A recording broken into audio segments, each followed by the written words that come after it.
ជំលោះដ៏ស្វិតស្វាញរវាងអតីតអង្គការឌុចឆៃជាមួយនឹងអតីតភរិយាដេតម៉ាលីណានៅតែបន្តឆ្លោះប្រកែកដណ្ដើមកូនអត់ឈប់ឈរក៏ព្រោះតែបញ្ហាទាំងប៉ុន្មានចំណុចនេះលោកឌុចឆៃបានសួរទៅកូនប្រុសកូនស្រីថាតើចង់នៅជាមួយនឹងម៉ាក់ឬក៏ចង់នៅជាមួយប៉ាប៉ុន្តែឃើញនៅក្នុងឃ្លីបវីដេអូកូនបានឆ្លើយថាចង់នៅជាមួយនឹងលោកប៉ាប៉ុន្តែដល់ជាក់ស្ដែងឃើញថាអ្នកនាងដេតម៉ាលីណាមិនសុខចិត្តក៏ទៅយកកូនមកចិញ្ចឹមដោយខ្លួនឯង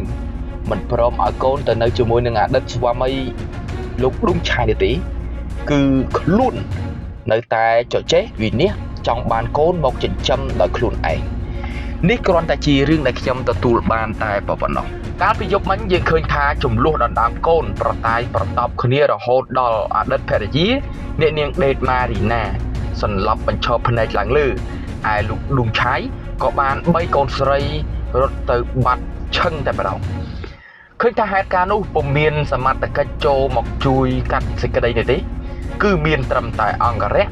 សន្តិសុខមកជួយប្រទីប្រតប់លោកឌុចឆៃនិងអ្នកនាងដេតម៉ារីណាតែប៉ុណ្ណោះហេតុការណ៍ខាងលើនេះគឺបង្កឲ្យមានការភ្ញាក់ផ្អើលជាខ្លាំងដល់បងប្អូនប្រិយមិត្តនៅក្នុងបណ្ដាញសង្គម Facebook ហើយអ្នកលេងតាមបណ្ដាញសង្គម Facebook មួយចំនួនគាត់បានធ្វើការខមមិនយ៉ាងដូចនេះប្រហែលថាអ្នកនាងដេតម៉ារីណាសម្ដែងល្អជាងរឿងចិនដូចរឿង Hollywood អញ្ចឹងហើយអ្នកខ្លះទៀតក៏បានរៀបរាប់ថាលោកឌុចឆៃមិនខុសទេពីព្រោះថាគាត់បានទទួលអតិភិបពីច្បាប់នៃតុលាការឲ្យចិញ្ចឹមកូនហើយណាមួយវិញទៀតគឺកូនព្រមទៅតាមលោកឌុចឆៃដោយសន្តិនិវិធីហើយប្រិមិត្តមួយទៀតក៏បានលើកឡើងថាអ្នកនាងដេតម៉ារីណាគាត់មិនបានបំពេញកាតព្វកិច្ចល្អក្នុងការចិញ្ចឹមកូនទើបបានជាលោកឌុចឆៃ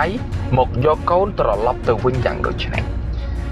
បាទបងប្អូនប្រិមិត្តទាំងអស់នេះគឺជាសារដែលបងប្អូននៅក្នុងបណ្ដាញសង្គមធ្វើការខមមិន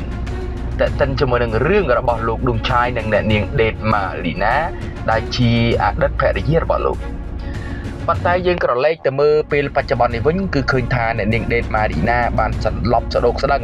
ហើយប្រិមិត្តមួយចំនួនគាត់ថាគាត់បែរជាសម្ដែងទៅវិញហើយរឿងដែលខ្ញុំឆ្ងល់ខ្លាំងបំផុតថាតើហេតុអ្វីបានជានៅក្នុងហេតុការណ៍ដ៏ធំមួយនេះកំពុងតែឆ្លោះគ្នាប្រតាយប្រតប់យ៉ាងកក្រើកបែរជាពុំមានសមត្ថកិច្ចទៅមានតែសន្តិសុខនិងអង្គរៈផ្ទាល់ខ្លួនដែលជួយប្រតាយប្រតប់គ្នាទៅវិញជាចុងក្រោយខ្ញុំក៏សង្ឃឹមថា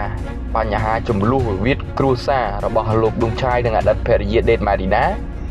នឹងឆាប់បានបញ្ចប់នៅពេលឆាប់នេះផងដែរអត្ថាធិប្បាយព័ត៌មានដែលខ្ញុំបាទមេសារាក៏សូមធ្វើការបញ្ចប់ព័ត៌មានមួយនេះតែប៉ុណ្ណេះជួបគ្នាជាមួយនឹងខ្ញុំបាទមេសារានៅព័ត៌មានបន្ទាប់សូមអរគុណនិងសូមគោរពលា